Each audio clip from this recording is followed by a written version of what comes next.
A minute early, but we've got a lot to get through. So let me welcome you to the session on China's economic outlook. I'm not much of a believer in reading out the bios for people. I mean, I figure you can read them just about as well as I can. So let me do the minimum with introductions. To my left, I have Feng Deng, who's founding general partner, Northern Light Venture Capital, and a member of the SIEPR advisory board. David Lam is next to him, the managing partner of West Summit Capital. He's also president of the Asia American Multi-Technology Association. And on my far left, Professor Xiaonian Xu, who's Professor of Economics at the China-Europe International Business School, and he's currently a visiting scholar at SCID. Now, by having a brief introduction like that, it gives me the opportunity to give you some numbers. I suspect if we'd had this session at the first SIEPR summit, we would have had as many people in the room. China wasn't quite as big a topic in those days. 20 years ago, when I took over in the World Bank as China Country Director, China was a $600 billion economy. In 2013, China is a $9.3 trillion economy. 15-fold increase in 20 years. For comparison, the European Union is a $17.3 trillion economy. And right on the heels of the European Union, the United States is a $17.1 trillion economy. China's catching up fairly fast. In terms of trading power, just merchandise trade, I'm leaving out services, China in 2013 had combined exports and imports of $4.16 trillion. The US was second at $3.88 trillion. Chinese reserves, international reserves, at the end of 2013 were $3.82 trillion, much of it deployed in very low-yielding US securities. We talk about that in China quite a bit, trying to persuade China that current account surpluses, when all you get back is paper, is probably not the best investment you can make.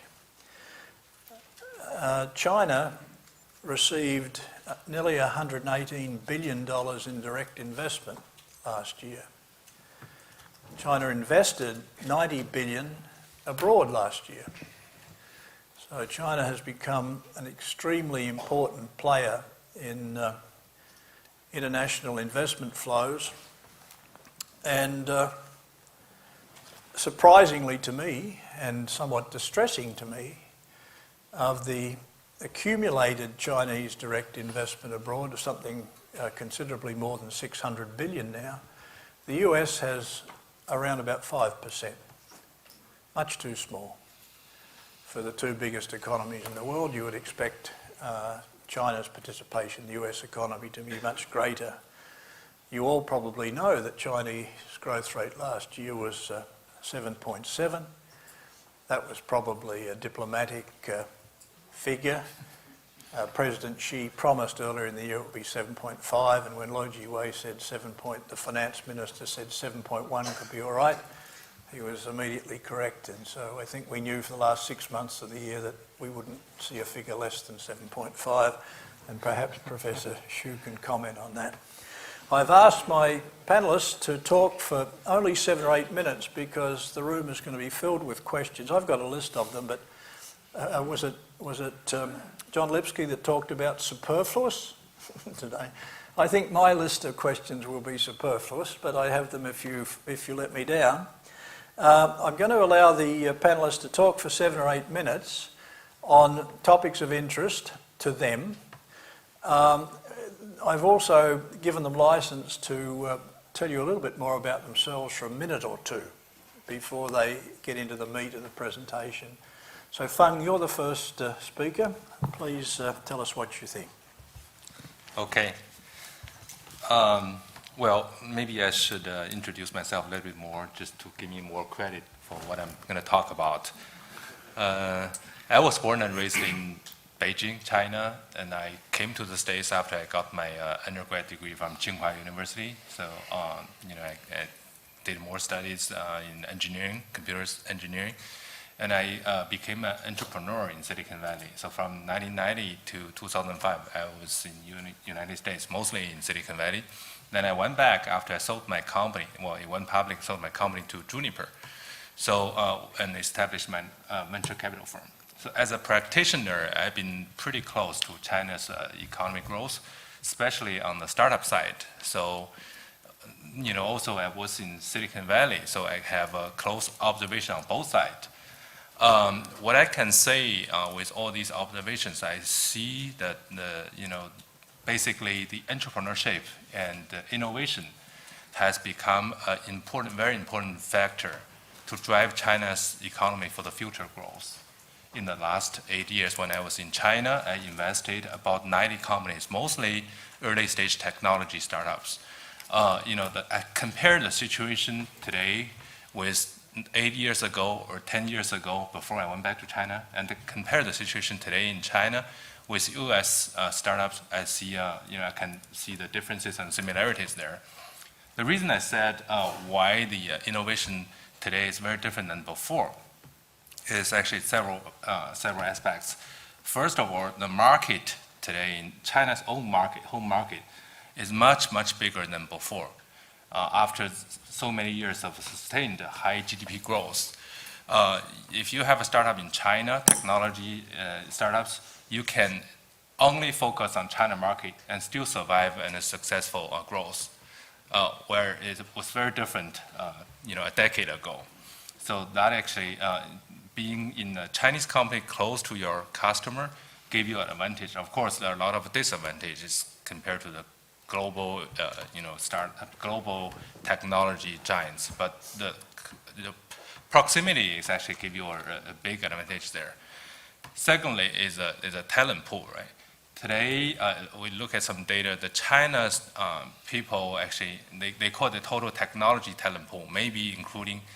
I'm not sure whether including the students or not, but at least include all those academia and also the people serving in this research and development for high-tech industry exceeded, it's about 65 million people, and exceeded the whole population of United Kingdom. So actually that is a big pool, and it's continued to grow. That actually gave the big advantage about the innovation.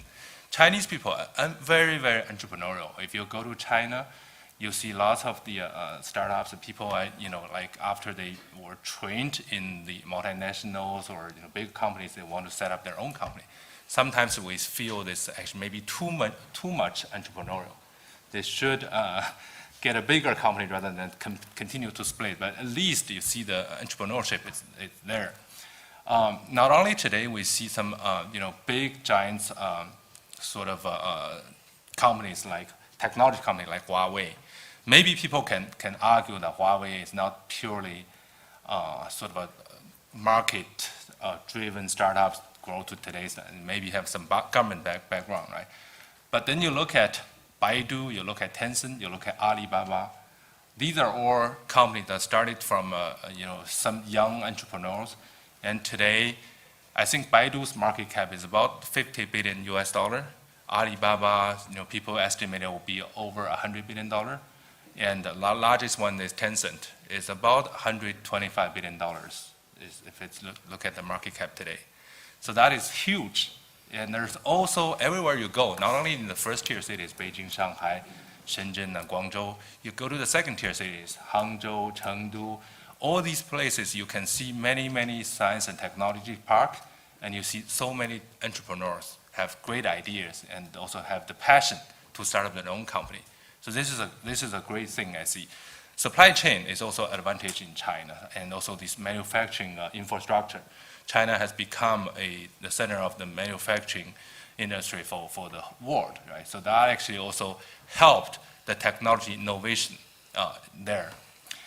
And the capital, it was a big problem for Chinese startup to get a capital. It's so hard to get loan from bank. But if you look at from 2004, 2005, those are the years that, many the U.S. VCs went to China.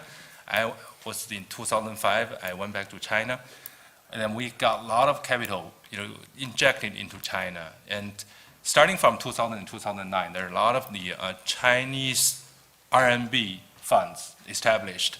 Basically, the rich Chinese individuals realize that if they invest in these startups, may get better return.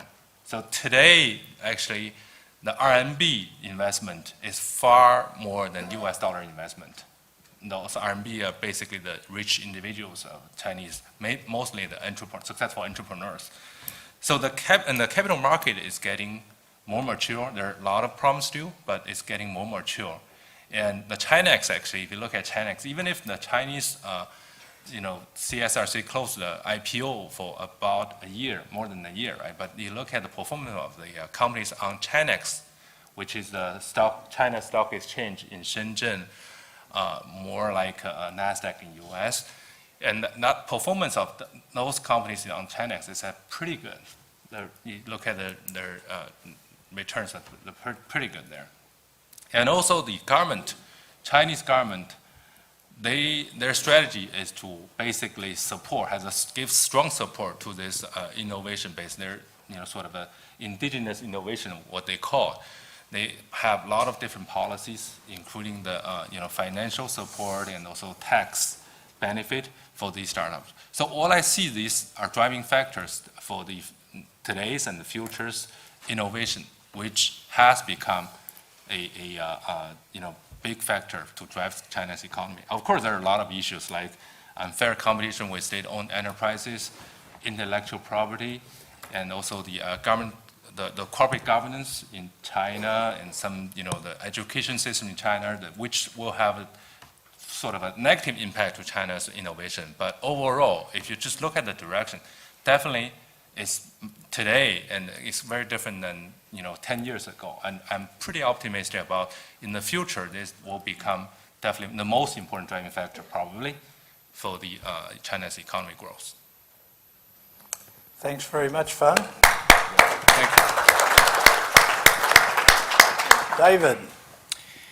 Hello, my name is David Lam. I'm a managing director at West Summit Capital. We are a fund that was started in 2009 by one of the sovereign wealth funds of China, exclusively focused on cross-border investing between China and foreign markets. So the institution that created us was started just about 2 years earlier than that, in 2007, and they had a vision which met the vision of our founders to really build a platform that would encourage technology companies both from outside of China, primarily in Silicon Valley, if you look at our 5-year history in investing, to access the China market, and vice versa for Chinese companies to come here to the US. Currently, our mandate is to invest over 3/4 of our capital outside of China and bring those companies into the market. And so I'll talk a little bit today about cross-border investments between these two economies. So when we look at what we do at our firm and we look at the technology landscape, I think what Feng mentioned about China having a tremendous amount of innovation is absolutely true. And we've certainly looked to find companies in that space. We've also seen, however, and I think we all live here, so we would all likely agree that Silicon Valley has very much established itself beyond a shadow of a doubt as the innovation capital of the world. And so many companies here have very innovative technologies that have not been created in other markets, specifically China. And they are, after they achieve some success here, so unlike Feng, who's an earlier stage investor, we're a later stage investor, are now looking for ways to grow their sales, expand their markets, et cetera. And we see that all over Silicon Valley. We ask a simple question to entrepreneurs, which is, do you want to go to China? And I would say that the vast majority, if not all, of the answers come back, yes, absolutely. So why is it so hard? It should be pretty straightforward, right? You fly out to China, do some business, and come back. But I think we would all agree that the business climate there is quite different than it is here. And also just a little background on myself. unlike Feng, was born here and spent a bit of time in China, both on the investment side and while I was a student here at Stanford. And so I have a different appreciation of the opportunities in China. And as we see companies that are as excited today about China as I was 20 years ago, it's very exciting to see. But when you look at the opportunities for U.S. companies to be successful in China, some of the examples of the wild successes in China that Feng mentioned, Tencent, Alibaba, Baidu, et cetera, are areas where U.S. companies have largely failed. And that is in the business-to-consumer space, typically in the internet. So you name your favorite U.S. internet company, and very likely, maybe Feng's funded many of them, there are localized versions in China that are likely very successful, and in a case like Alibaba, significantly more successful than their U.S. counterparts. However, where we see a huge opportunity, and again, we've seen this for many years, and I think it gets to the need and the excitement for entrepreneurs here to access the China market for top-line growth. Feng mentioned 10 years ago. Well, 10, 15 years ago, people were looking to go to China to lower their costs, increase their margins, rather than to necessarily sell into a new market. But today, China is the largest technology market in almost every category of technology that you could produce. And so it becomes worthwhile to explore. On the innovation side, we definitely see a lot more. We see a lot of innovation here in the software space for enterprises. And we see a big contrast today in China that there is not as much of an innovative ecosystem around enterprise software as there is here. But as you can imagine, if you're running a multinational company in Chicago or you're running a multinational company in Beijing, you're probably dealing with and looking for the same types of productivity benefits that would be great to achieve in either market. And a lot of that innovation is coming from, in the enterprise that is coming from Silicon Valley or more broadly outside of China. I think one area where China continues to lead and to grow its share is in the consumer electronics space, and so we've invested in a number of companies and see a huge trend, and actually one company in particular, one of our best performing companies is co-invested with Feng, in companies that sell into that market, because China is really the center of the global supply chain for any consumer electronic device that you have with you today or have at home. And so as we look as companies here are looking for ways to access this market, they really are seeing both a challenging business climate in China as well as a huge opportunity to grow their sales. And that's where firms like ours and a few others get involved to really help translate the opportunity in China into a language that can be understood by an entrepreneur here in Silicon Valley. The last thing I'll leave with is just a major trend that we're seeing this year, probably over the last 6 to 9 months or so, which is a lot of Chinese companies that are starting to make foreign investments here in the United States, very specifically in Silicon Valley, and in the form of currently purchasing assets, could be homes, office buildings, but it also could be shares in private companies. And we see that trend continuing on a massive scale. And having lived here for most of my life, not unlike the Japanese investments that were made in the 80s, we just see this as the tip of the iceberg for that type of activity. And we're all bracing for it in the venture community, but I think all across the United States and especially here in Silicon Valley, you're going to see a lot more foreign investment from Chinese companies. And you'll see it not only from companies that we've all heard of, that we could all identify, but also from some mid-market companies that might be a $2 or $3 billion market cap company in China with a large balance sheet, maybe a CEO who owns 50, 60, 70% of that company that is looking to accelerate growth, show to the Wall Street in China and his investors or her investors that they're funding innovation, that they're being that they're part of this this magic that's being created here in Silicon Valley. And I think you'll see a lot more of that going forward. So I'll just end with that as a big trend that we see from our vantage point. Thanks, David.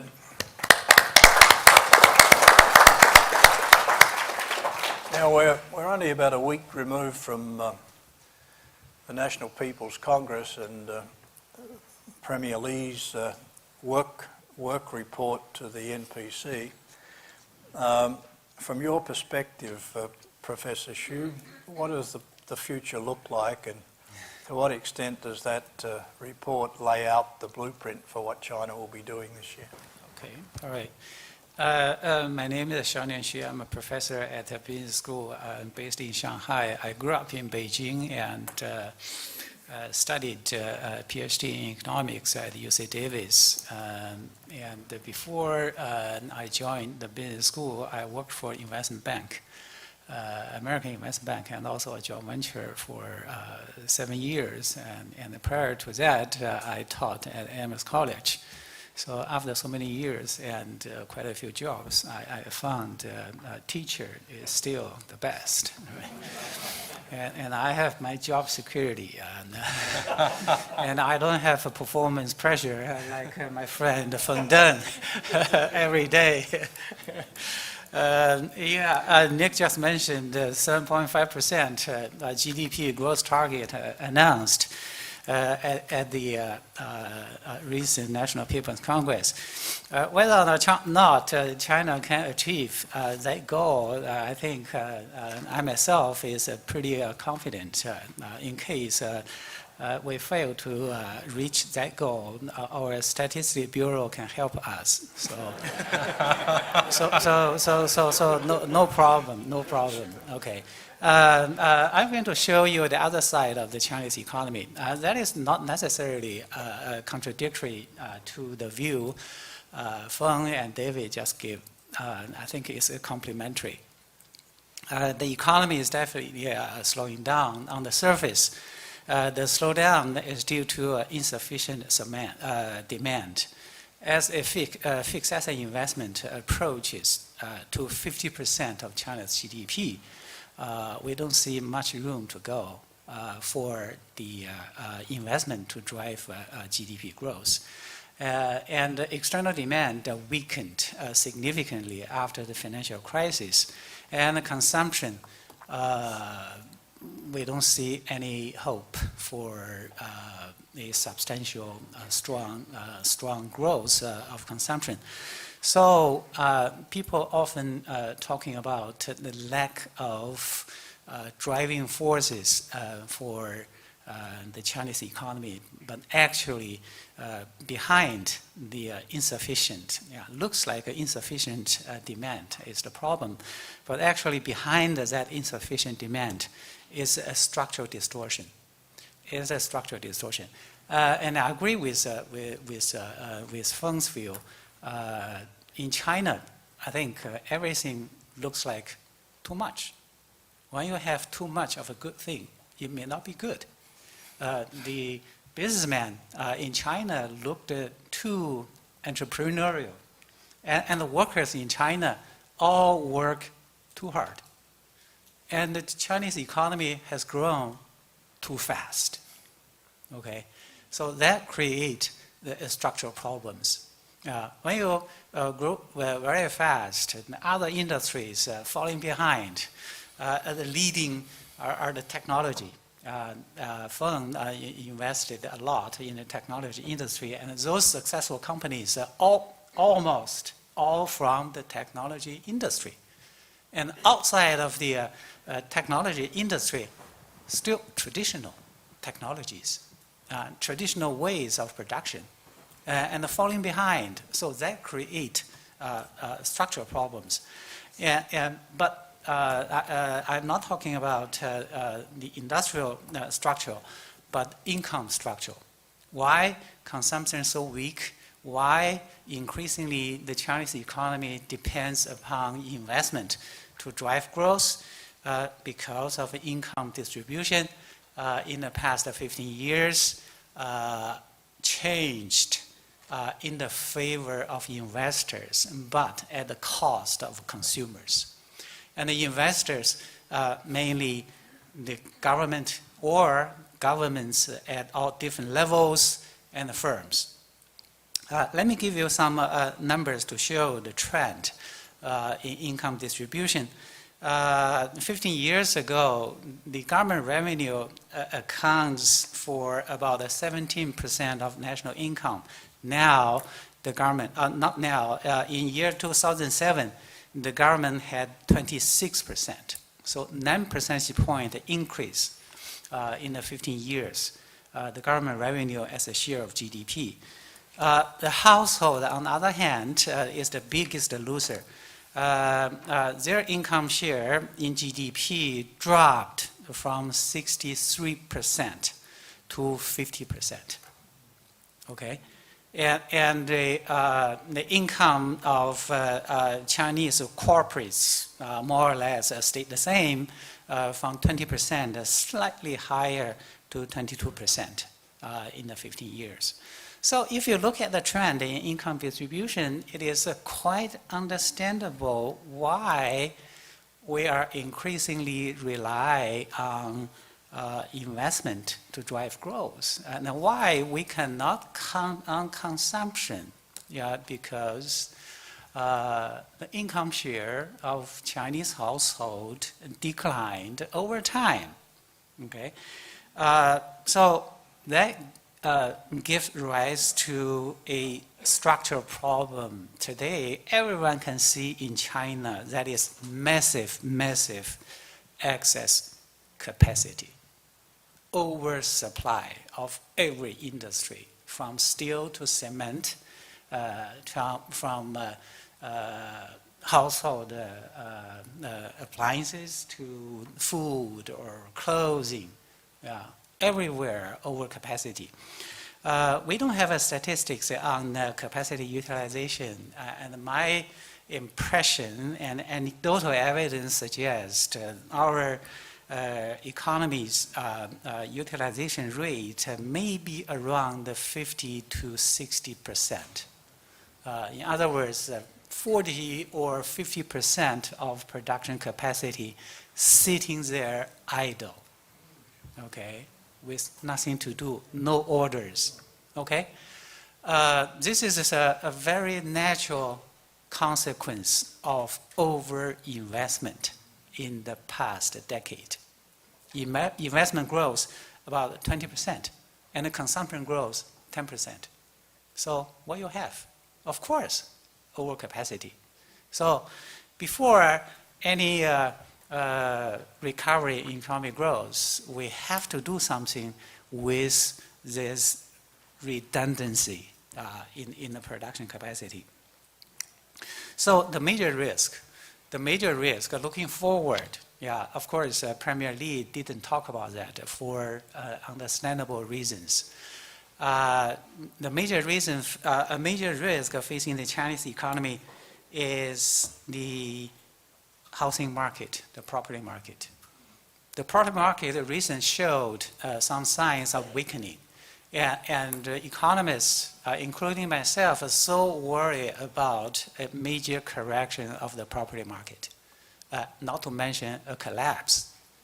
Even a correction will cause a lot of problems, will break the seemingly balance between property market, the banks, and the public finance. If property price dropped, let's say, by 50%, like the financial crisis, in the financial crisis in US. How much was the decrease in the property price in Bay Area? Not much. But if you go to Texas, Utah, Arizona, okay. And then some of the local government may go bust. Okay, they may default on their debt. Okay, because they use land as collateral to borrow billions of loans from the state-owned banks. Okay, when your collateral, the value of collateral cut by half, okay, and the government went on default, what's going to happen to Chinese commercial banks? Non-performing loans. Non-performing loans. This is my worst nightmare, okay, for the Chinese economy looking forward in the next 3 to 5 years. So what we need to do in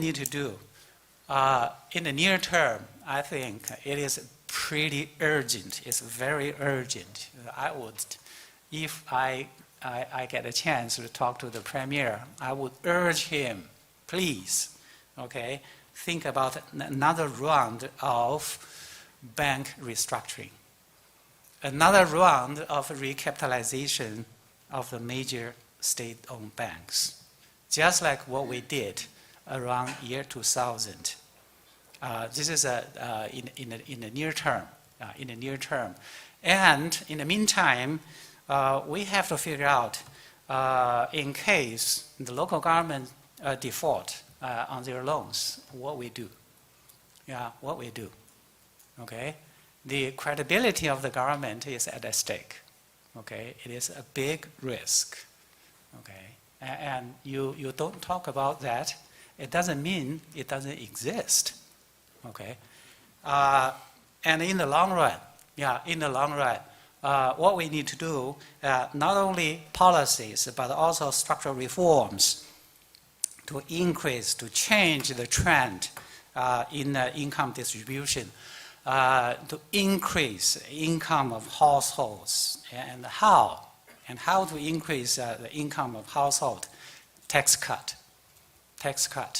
Why our government is getting richer and richer, and with the revenue share higher and higher in GDP, yeah, because in China we have taxation without representation. Okay. Without representation, well, whatever the government wants to raise taxes, and they just go ahead do that.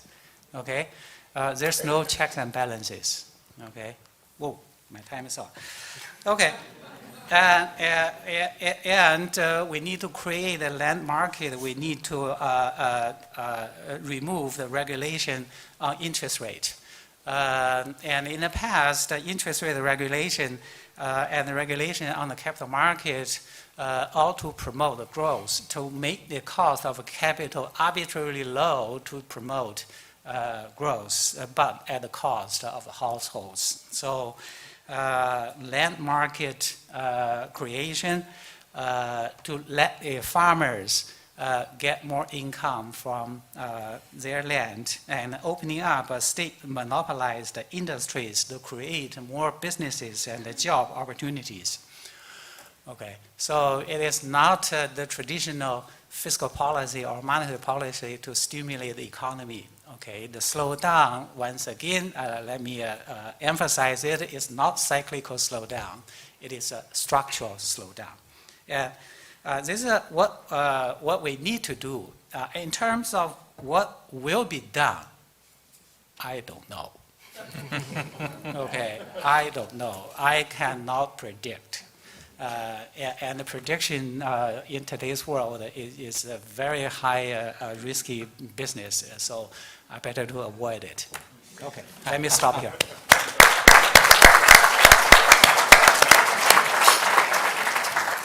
I see the hands going up, but I lied. I am going to ask a question. I may regret this because it's for Professor Xu. This is Juronji's collection of speeches that are now published by Brookings. Yeah. This is the speeches in 91 to 97.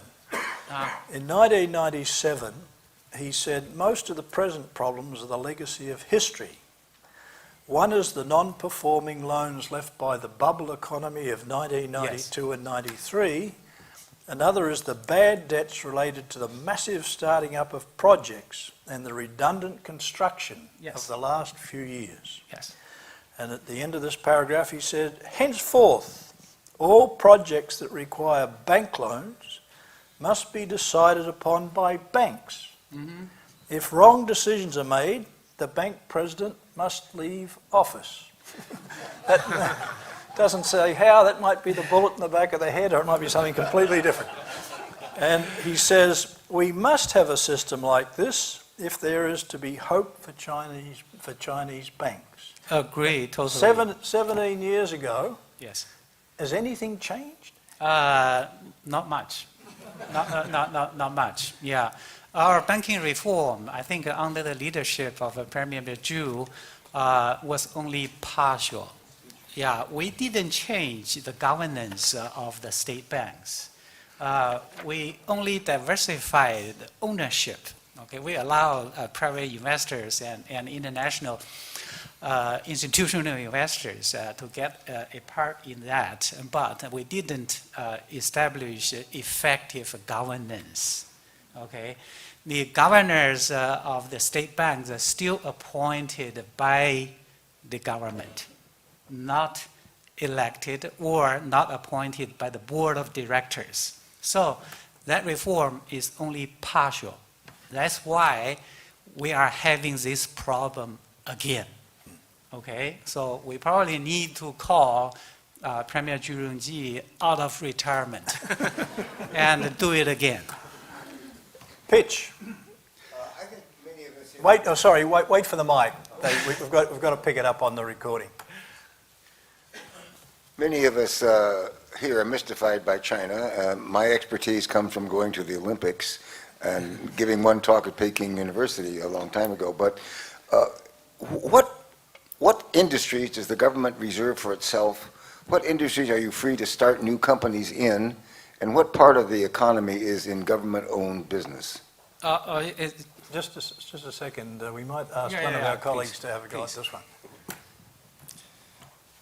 Well, actually, maybe I want to add a little bit before answering your question. I think definitely the things are not that rosy, but it's not that bad either.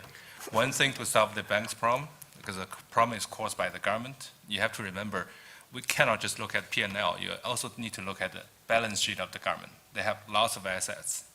We have so many state-owned enterprises, the government owns them. So if they can, by selling some shares of that, or by selling some of the real estate of the government owns, they can get a lot of money. So it's definitely they have a lot of means to maneuver the situation. So that has to clarify. I think for all these like natural resources and some of the traditional industry, it tends to be has a lot of strict regulations. Normally, the private sector, you cannot, basic people, individuals cannot start, or private capital cannot start, right? And the service side, like consumer service, you can do whatever you want. That's a normal case. But I think things are getting better in the right direction, meaning that the government try to open more sectors to private sector. For example, the virtual carrier, telecom carrier service, they just recently opened. The banking industry, if you look at what government says, they're going to gradually open it to the private sector, right? These are the things used to be controlled by, you have to have a state-owned enterprise or state-owned capital to do that. Now you can do it. But it's not going to be overnight change. It will gradually change. Education is still the thing that used to be owned by government, and we'll see. My expectations is going to be open to the private sector as well. So, the manufacturing industry pretty much is already open. The things that still controlled will be controlled by the government, like the oil and the gas industry. Yeah, the telecom, basically the virtual carrier is open to the private sector, but the fundamental real street carriers is still going to be owned by government. How about healthcare? Let me bring David in on this. David, we've heard the government's going to open all these sectors and allow private participation. Do you think, what's the likelihood that will include foreign private participation? We've never, well, there are certain sectors that we stay away from, and I think some of them were referenced by Secretary Panetta in terms of certain security-related technologies. I think there is quite a bit of sensitivity on both sides. I think, though, outside of some of those areas, in terms of generic technologies that would be created here in Silicon Valley, to the extent that they have a market opportunity in China, I think there's very little government resistance to that. And the government also does put out a set of industries that they are encouraging or less encouraging about for foreign investors. So from a practical standpoint, we've never run into that in what we do, but it is something that we're wary of. We have a question over here.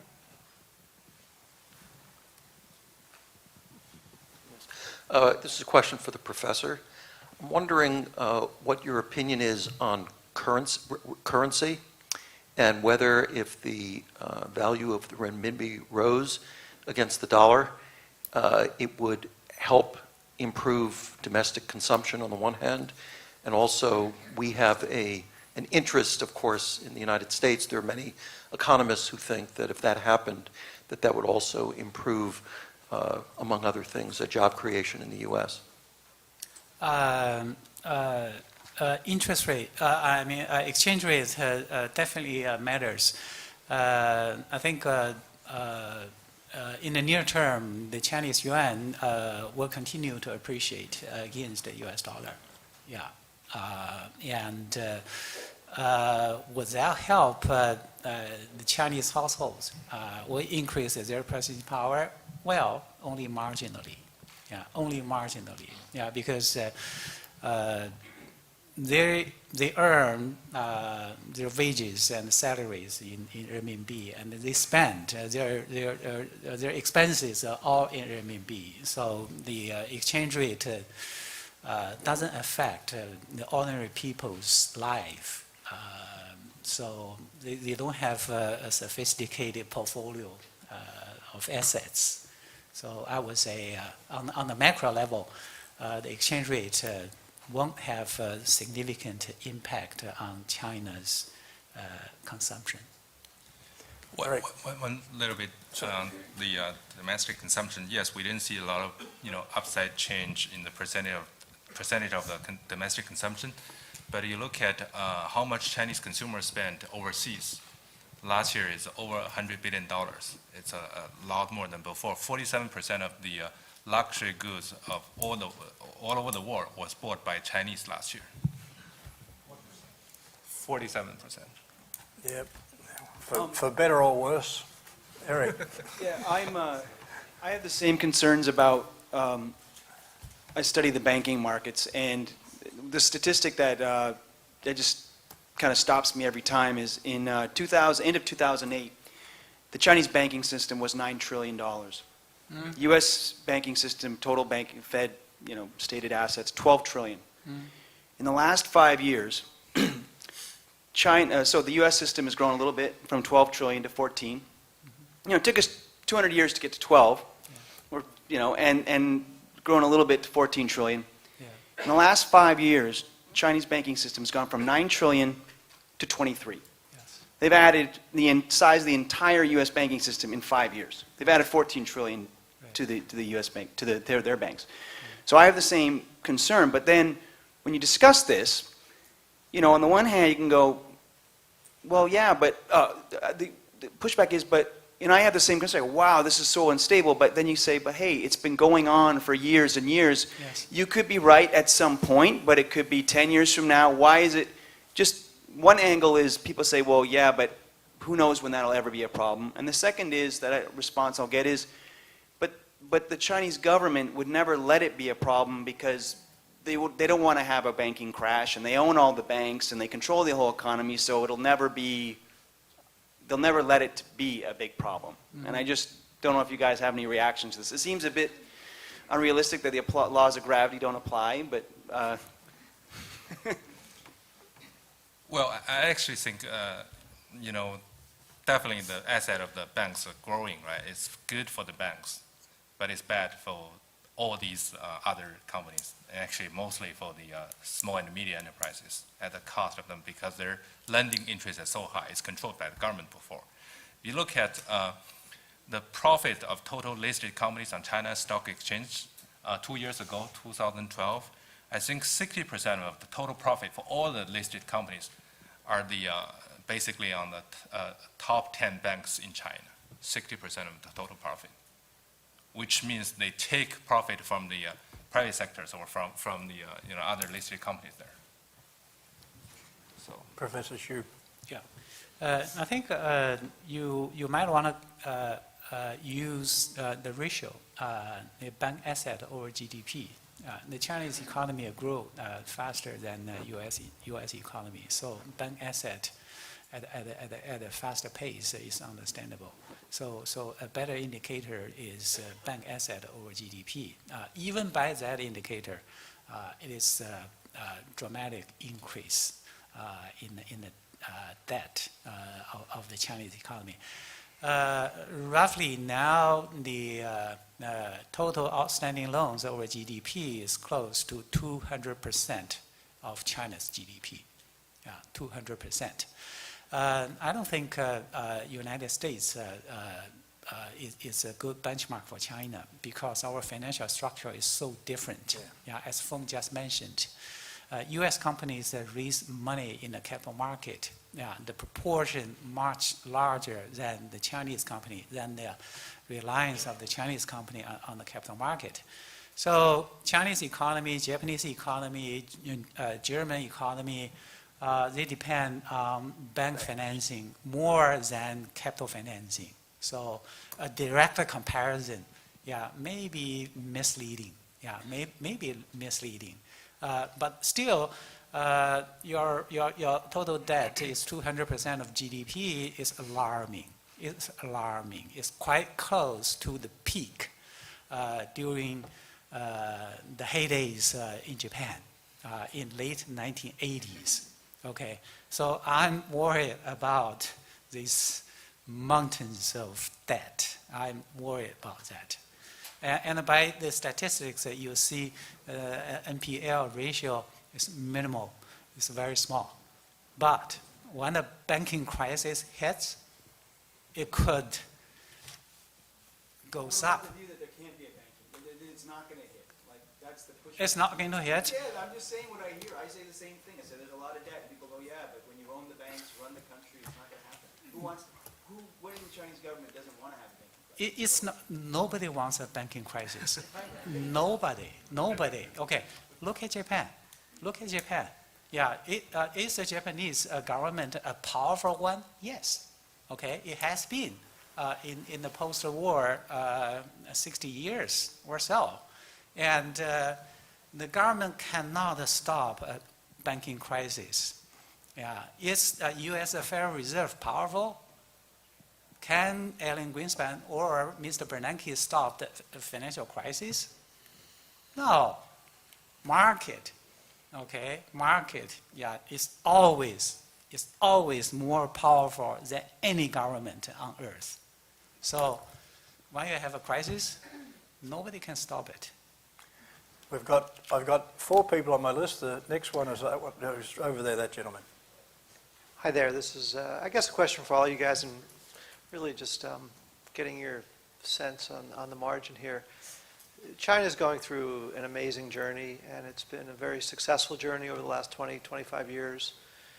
And since the crisis, it seems that the excesses of excess lending, excess investing, the overhang of that, coupled with the fact that the economy in the country is controlled centrally and therefore doesn't have the normal market mechanisms of things like normal defaults, normal bankruptcies, companies that are controlled by more market forces. Obviously, the SOEs are about a third of the economy, I believe, plus or minus. I guess have always been and still am constructive on the medium term, and my firm owns about 24 companies in China. I would say, though, isn't the problem that now it just is going to take time to work off the excesses of the excess debt and the excess capacity, because it's likely that the government does have enough firepower to ward off any real banking crisis or any real hard landing, if you will. There's enough savings, there's enough willpower at the central government to make sure that doesn't happen. But then as a result of that, what that means is the most likely scenario is years. One could say 2 years, one could say 6 years, I'm not sure. Years of a decelerating economy for the level of investment and leverage to go down to a more sustainable level. And I'm wondering whether any of you have a more bullish view than that it will just take time to regress down to more sustainable levels. After that, things get rebased and all the fundamentals look pretty good for the next 10, 15 years. Well, I would just make a short comment on that, which is that there's, from what Feng was saying earlier, I fully agree that China's trying to take steps today to really upgrade the quality of their growth, moving away from infrastructure spending and into areas like technology and healthcare and other related markets. And I think you see that in a lot of the planning that's coming out in energy as well, new energy projects and the like. So I think there are, the government's taking steps to try to address that, and it plays well into a lot of the activities that all of us do here in Silicon Valley. But whether they're successful at doing that, whether there's enough of that to really change the overall trajectory as in the soft landing, if it ends up being a soft landing, is up to discussion. Axel, right over in the back. Could you please comment on any major regulation changes that you may see that the government may impose or remove? And I'm thinking of maybe like the Hoku system, where the rural people may get permits to come into the big cities, or other regulation changes that you may see that may affect the economy.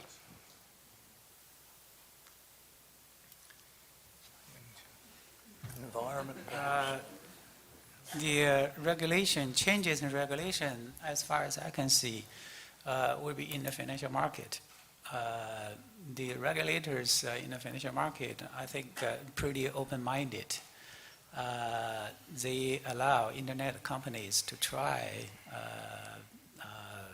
person-to-person financing over internet. And there's so many vested interests that try to block it.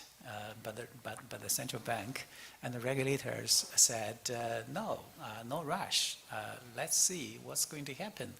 So I think we will see the interest rate deregulation pretty soon. I mean, a deposit rate. The lending rate, I think, already liberalized, more or less so. But the deposit rate will be deregulated pretty soon. And also the regulation on IPO. It sounds very funny. Do you need a regulation on IPO? No. As long as you meet information disclosure requirement, right? The companies can float their shares in the market. And now we have regulation. And hopefully they will deregulate IPOs, I hope. As for Hukou, it's very hard to remove that in the near term, because the cities, large cities, use Hukou to regulate the housing market. For example, to control the property price from going through the roof. And they restricted. Each family can only buy one home, one property. So you see, last year, the divorce rate shoot up. Okay. And the people try to get around that regulation. Okay. And also in Beijing today, if you want to buy a car, you have to draw a lottery, and with your Hukou to register and draw a lottery, and then you can buy a car. Okay. with so many administrative intervention in the market, how can you remove Hukou? Okay, they need Hukou. What is Foucault?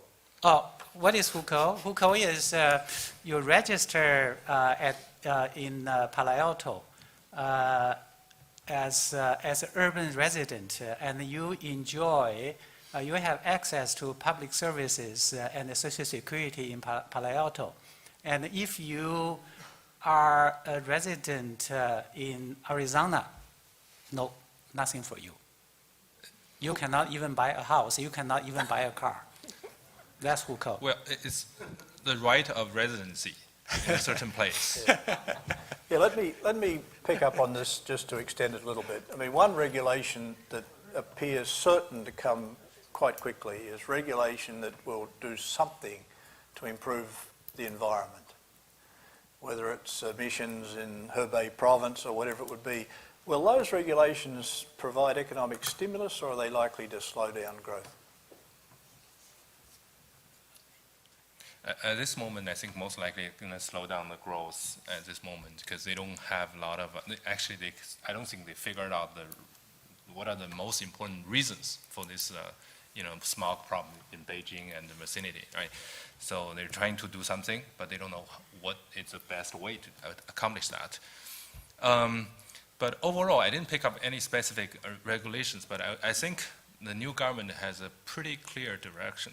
They want to deregulate a lot of things, right? So they want to have more private sector participations in the economy. They want to open more industries to the foreign capital, foreign investors. That's very clear, as indicated in the Shanghai's new free trade zone. If you see, they have a blacklist of things you cannot do.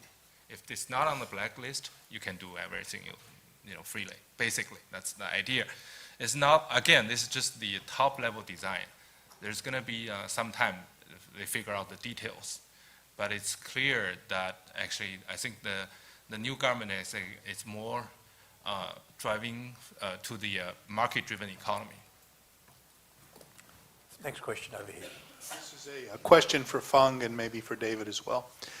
It's often said that an ingredient of a culture of entrepreneurship is the tolerance for failure. So I was wondering if you could comment on the extent of business failures in China and also what the cultural tolerance is there for failure, perhaps as compared to here. You want to watch us? Well, there's much less tolerance to failure in Chinese culture. So basically, you're a hero only you only you succeed. I put it this way. It's basically built into the Chinese culture. So we have a Chinese saying, actually, to just direct translation is you're a hero if you succeed. That translates into families where their children are born here in the U.S. as well. Rosanna, you were jumping the queue here. Can we take it across to Tom? Thanks. Okay. Nick, you led in a little bit to my question, which is on the subject of energy, both from an investment standpoint and from a regulatory standpoint. I mean, energy is a huge issue for China going forward, both from an environmental perspective and from an economic perspective. And when you look at what China is doing around the world, looking for natural resources elsewhere. But I'm really trying to drill down on what's going on at home. And I'm a couple of years out of date. I was part of an energy delegation in Beijing a couple of years ago to visit with a cross-section of folks from industry and government, the national oil companies and so forth. And at the time, it was already clear that, dirty coal is clearly the biggest problem that China has today, and certainly what we've seen here, the substitution of natural gas for coal can make a huge difference in China. I didn't sense then a lot of development in carbon capture and storage technology there. Electrification of the automobiles makes sense only if the source of electric power is a clean source of power. But who's doing what today in terms of investment? And is there, it has come to light more recently that it looks as though China has potential natural gas resources, but doesn't have either the technology to access them or maybe the structure to access them. How should we think about the investment that China is likely to make going forward? And is that in terms of technology, or is it just in terms of creating a new infrastructure that will find substitutes for coal? So I would just say that from our vantage point, and anecdotally as well as I think looking at the industry, it's if you sort of take China's energy consumption and you just draw a straight line in terms of the direction that they're going, I think it gets very bleak very fast. I think even with a lot of the public works projects that are underway, that can change the trajectory to some degree, but it may delay the inevitable, but not by too long. This is an area where technology could play a significant role, and I think that there are a number of new technologies, many of them from out here, that are finding homes in China to help commercialize those technologies. I think that's a huge opportunity, and it may be a necessary requirement for China to take care of the pollution and other sort of environmental issues that have been created by their growth. Harry Rowan? Oh, sorry, go ahead. A little bit. So I think definitely what you said is right. It is a serious problem, and everyone in China realizes it is a serious problem. May not be everyone realize basically what's behind it, what is the source of the problem, but the government also knows it's very serious, because we have evidence that people have sometimes, because they live in that environment, have a shorter lifespan. All these things are, they can see it now. So I think the regulation changed recently. There are two indicators. One is Sinopec actually openly stated they welcome the private capital to work with them, maybe build joint ventures together, especially for the downstream services and products like that.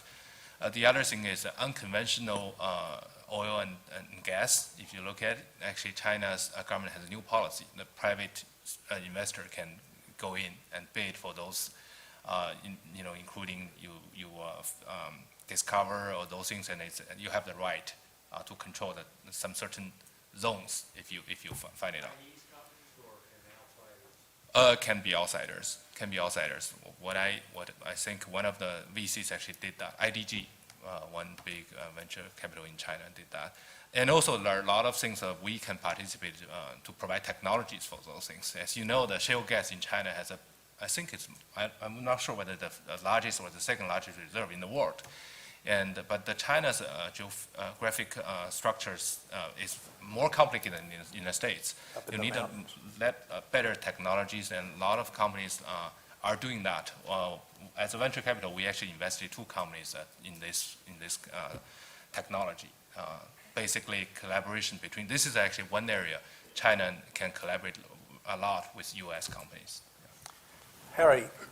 What has happened to the level of domestic prices? Because I say consumer price index over time. Some of these investment numbers are certainly very important, but in real terms, that is corrected for some price index. What's it look like? What's happened to domestic prices? Consumer price index? Yes. I stopped using that many years ago. So I really don't know. It doesn't contain much information for a researcher. So instead, I use money supply as a proxy for consumer price index. So, sorry, that's a pity for every researcher on China.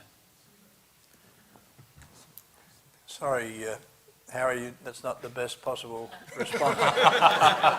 Sharon, you're next. Hi.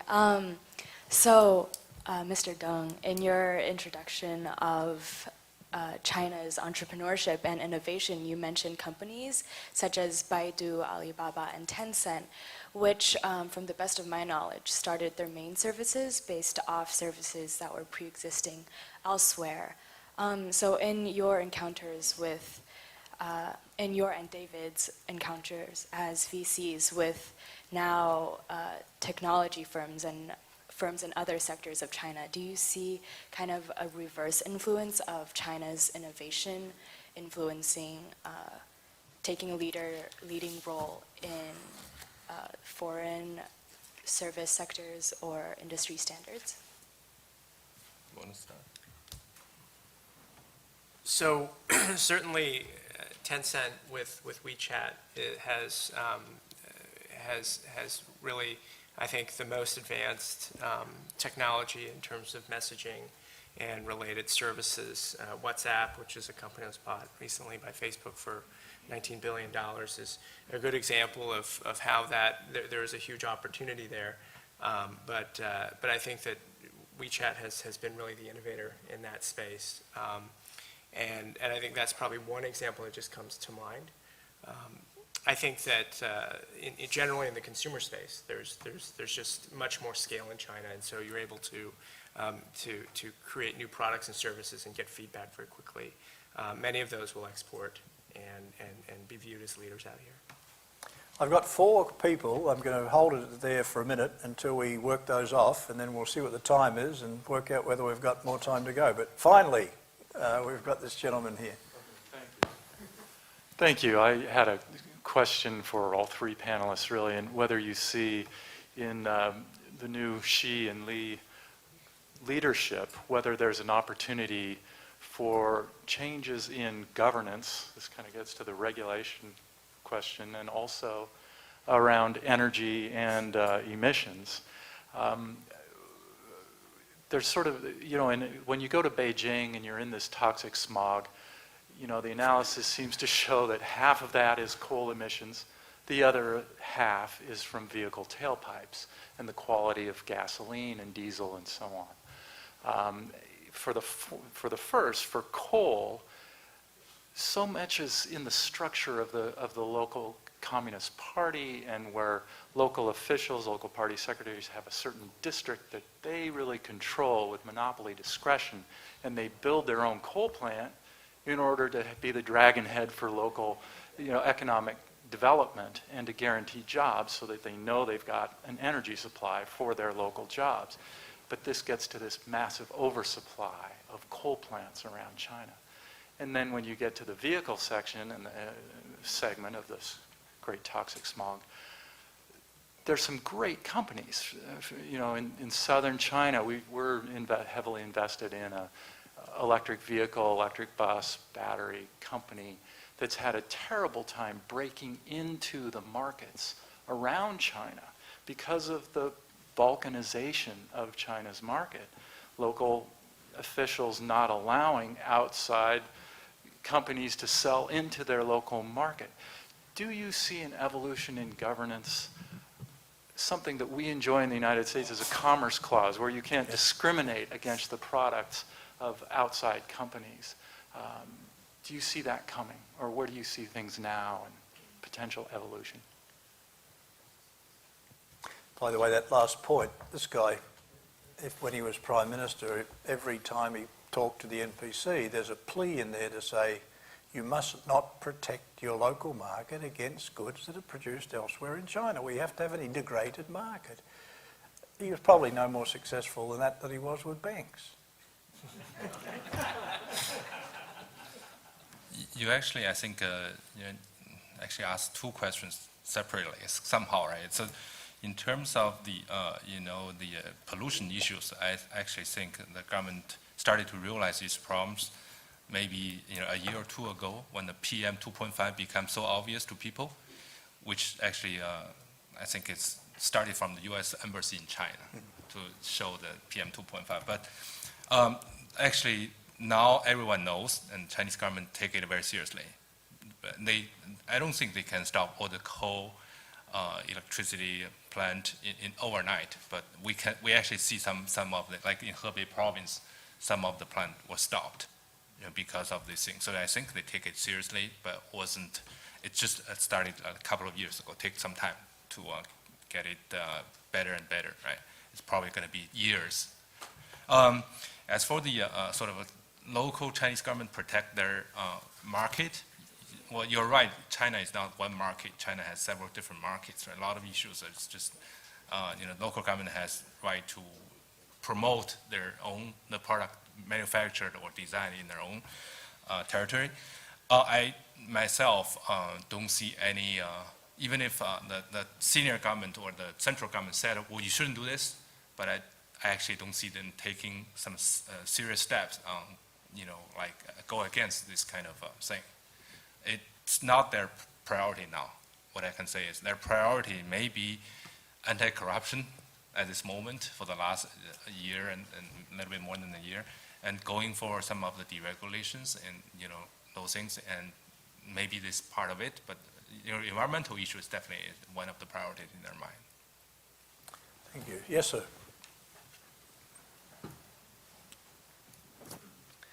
You mentioned earlier taxation without representation, and I'm always wondering how much longer do you think the Chinese people are willing to work in that environment or tolerate that environment?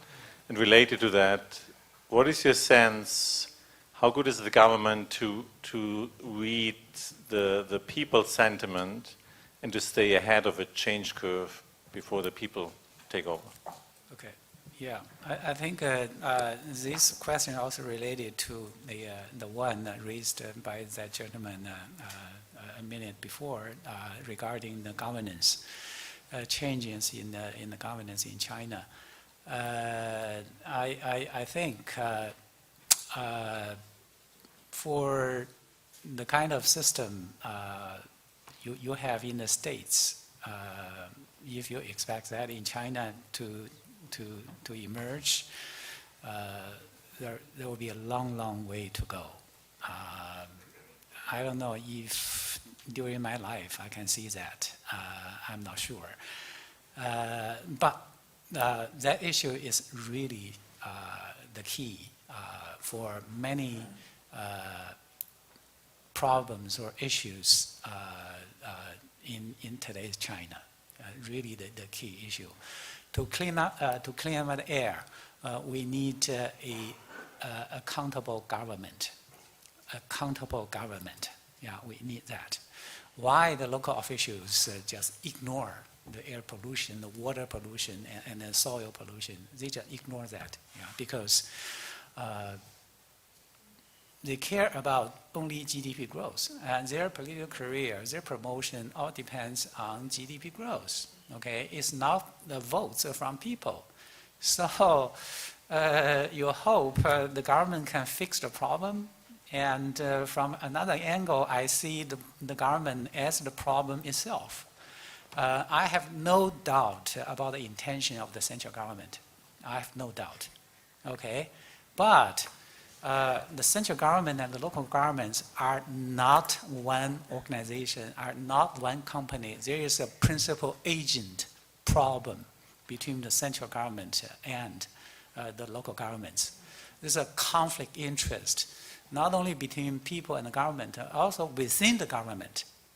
Okay, if I were Xi Jinping, I would like to be remembered by Chinese people as Mr. Clean, clean air, clean politics, right?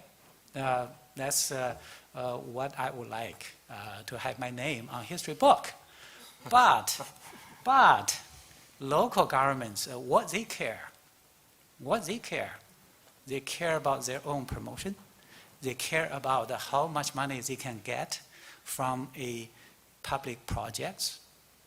They care about if I block entry into my market, Mr. Deng would have to bribe me. Well, let us not that straightforward. Yeah, Mr. Deng would have to show some goodwill to me. All right. So, why the Chinese market is segmented? Why? Okay. It's because of the governance issue. Yeah, because of the governance issue. I read a fabulous book by a professor at MIT and Harvard with the title of Why Nations Fail. Okay, that fabulous book talking about institutions, talking about inclusive political institutions as well as inclusive economic institutions. And without those institutions, you could see, well, I think air pollution, maybe we can fix it in a reasonably short period of time, but water pollution, soil pollution, people don't see it, okay? It may exist for a long, long time, okay?